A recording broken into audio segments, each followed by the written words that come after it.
আসসালামু আলাইকুম, আশা করি সবাই ভালো আছেন।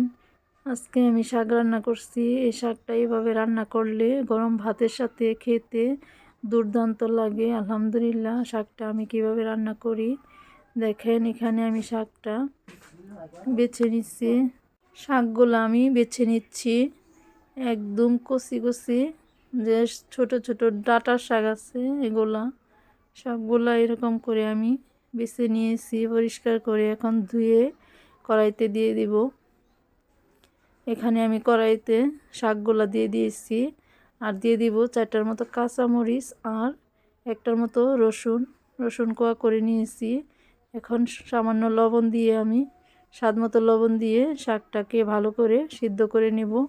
আর একদম পানিটা এরকম করে শুকিয়ে নিব। শুকিয়ে নেওয়া শাকটা সিদ্ধ হয়ে গেছে। এখন আমি একটা প্যানে সামান্য তেল দিয়ে দিয়েছি শুকনা মরিচটা হালকা ভেজে দিয়ে দিয়েছি পেঁয়াজ কুচি, রসুন কুচি আর হচ্ছে 2টার মতো কাঁচামরিচ ফালি করে দিয়েছি। এখন এগুলা ভালো করে একদম ভেজে নিব। এরকম যখন ভাজা হয়ে যাবে, এখন এই পর্যায়ে আমি দিয়ে দিব সিদ্ধ করে রাখা যে শাক। এই শাকটা আমি এই ভাজা পেঁয়াজ রসুন আমি দিয়ে দিয়েছি। দিয়ে এখন আমি ভালো করে ঝরঝরা করে রান্নাটা করে নিব। এই শাক এভাবে রান্না করলে অনেক বেশি ভালো লাগে। পেঁয়াজ রসুনের ভাজার যে একটা স্মেল, খেতে গরম ভাতের সাথে অসাধারণ লাগে। এভাবে শাকটা রান্না করলে অনেক বেশি মজা লাগে। শাকগুলো আমি ভালো করে উল্টিয়ে পাল্টিয়ে ভেজে নিচ্ছি।